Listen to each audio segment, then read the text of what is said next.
Assalamualaikum warahmatullahi wabarakatuh. Kami dari kelompok 4. Di sini kami akan menjelaskan materi tentang pembelajaran berdiferensiasi. Adapun anggota kelompok kami yaitu yang pertama Hairunisa Aziati, yang kedua Mila Safitri, dan yang ketiga Rania Rahima. Definisi pembelajaran. Menurut Undang-Undang Republik Indonesia Nomor 20 Tahun 2003 tentang Sistem Pendidikan Nasional, bahwa pembelajaran adalah proses interaksi pendidik dengan peserta didik dan sumber belajar yang berlangsung dalam suatu lingkungan belajar. Definisi berdiferensiasi. Berdiferensiasi berarti berhubungan dengan perbedaan.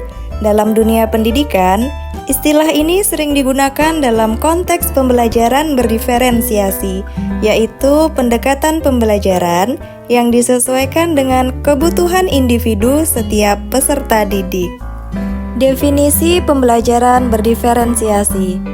Pembelajaran berdiferensiasi adalah metode pengajaran yang mengadaptasi cara belajar siswa sesuai dengan kebutuhan, minat, gaya belajar, dan karakteristik mereka.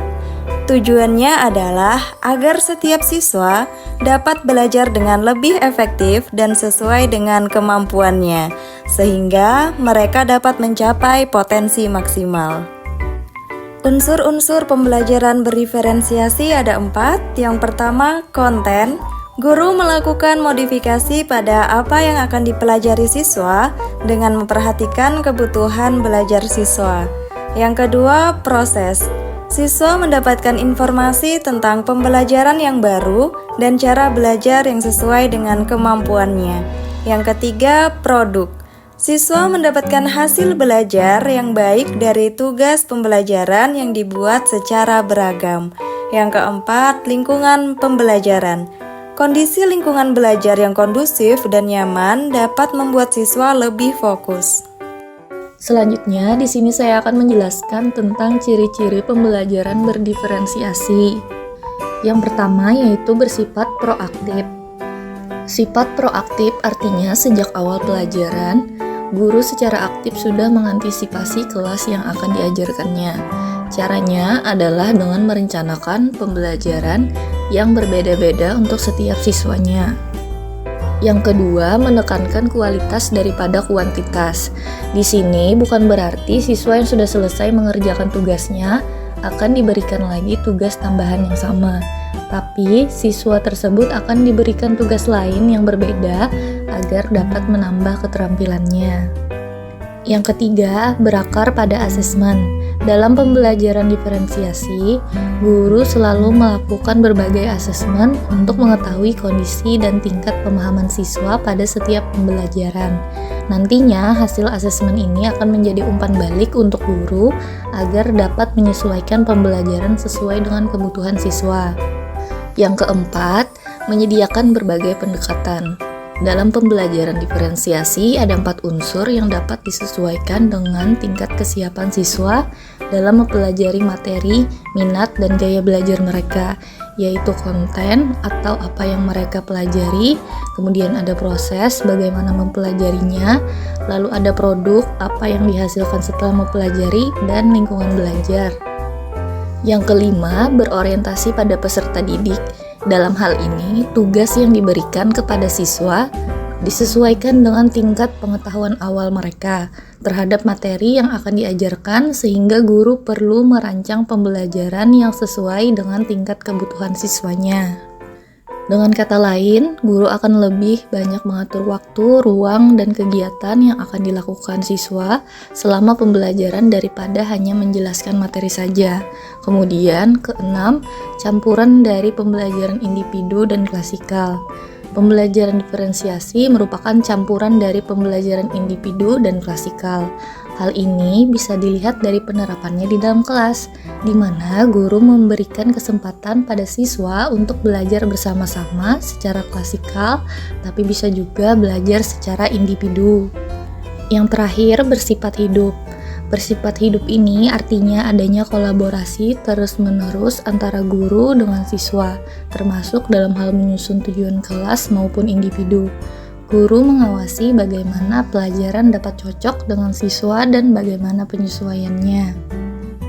Selanjutnya, hal-hal yang perlu dilakukan untuk menyiapkan pembelajaran berdiferensiasi.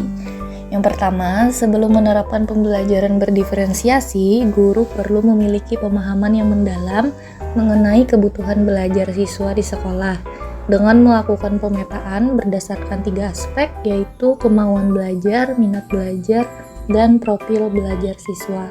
Hal ini bisa dilakukan melalui wawancara, observasi, ataupun survei.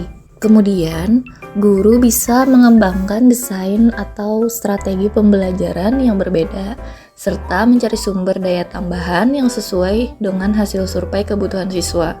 Dalam melakukan hal ini, guru bisa berkolaborasi dengan guru lainnya, kepala sekolah, ataupun staf dan administrator sekolah.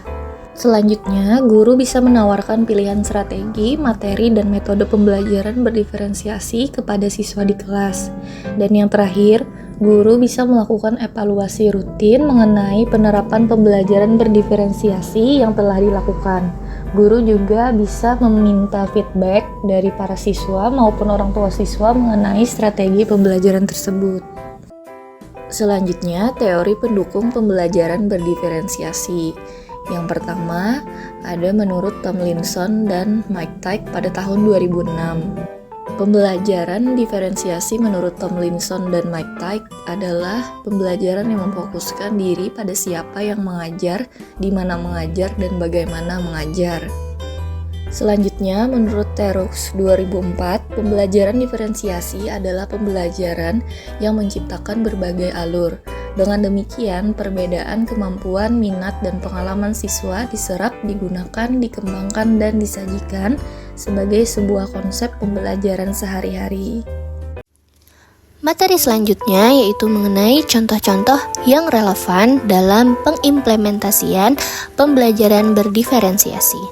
Adapun pembelajaran berdiferensiasi terbagi menjadi 3 macam, yaitu diferensiasi konten, yang kedua diferensiasi proses, dan yang ketiga diferensiasi produk. Adapun yang termasuk dalam diferensiasi konten seperti penyesuaian materi ajar seorang guru terhadap tingkat pemahaman peserta didik yang berbeda-beda, ada yang dikategorikan pemahaman tingkat atas, tingkat menengah, dan tingkat bawah. Kemudian untuk diferensiasi proses, yaitu seperti penyesuaian cara mengajar seorang guru kepada setiap peserta didiknya. Dan yang terakhir, maksud dari diferensiasi produk yaitu penyesuaian peserta didik dalam menyajikan data atau hasil karya sesuai dengan minat dan bakatnya.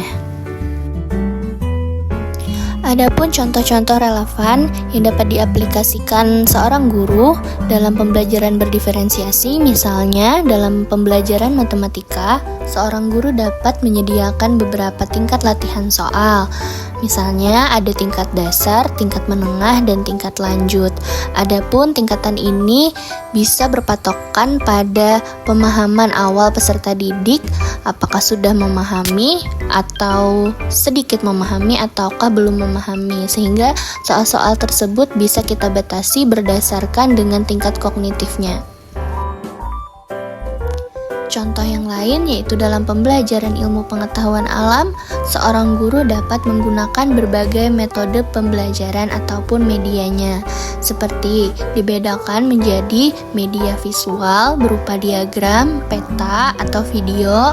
Kemudian ada jenis-jenis auditori, yaitu dengan diskusi, ceramah, dan juga podcast. Dan yang terakhir untuk anak-anak yang kinestetik, itu bisa kita gunakan role play, model, ataupun praktik. Berikutnya, misalnya pada proyek akhir dalam mata pelajaran Bahasa Indonesia, siswa dapat memilih cara mereka sendiri dalam menampilkan pemahaman mereka. Misalnya, ada beberapa kelompok atau beberapa anak yang minat dalam menulis, sehingga mereka akan menampilkan pemahaman mereka dalam bentuk sebuah esai analitis. Ada juga untuk beberapa anak yang misalnya memiliki minat dalam teknologi, sehingga mereka akan membuat presentasi berupa PowerPoint atau video. Dan yang terakhir misalnya ada anak-anak yang memiliki minat seni. Nah, jadi mereka akan membuat poster atau ilustrasi cerita. Contoh lainnya yaitu dalam pembelajaran ilmu pengetahuan alam dan sosial atau IPAS, peserta didik dapat memilih proyek penelitian berdasarkan minat mereka masing-masing. Adapun guru dapat meminta mereka untuk berkelompok sesuai minat, misalnya kelompok tumbuhan dan ada juga kelompok hewan. Yang mana pada kelompok tumbuhan mereka diminta untuk mengeksplorasi topik terkait tanaman, dan untuk kelompok hewan mereka akan mengeksplorasi topik terkait hewan. Contoh relevan yang terakhir misalnya dalam penilaian tulisan, guru harus fokus pada area yang paling membutuhkan perbaikan bagi siswa tertentu. Misalnya untuk siswa A, meningkatkan struktur kalimat.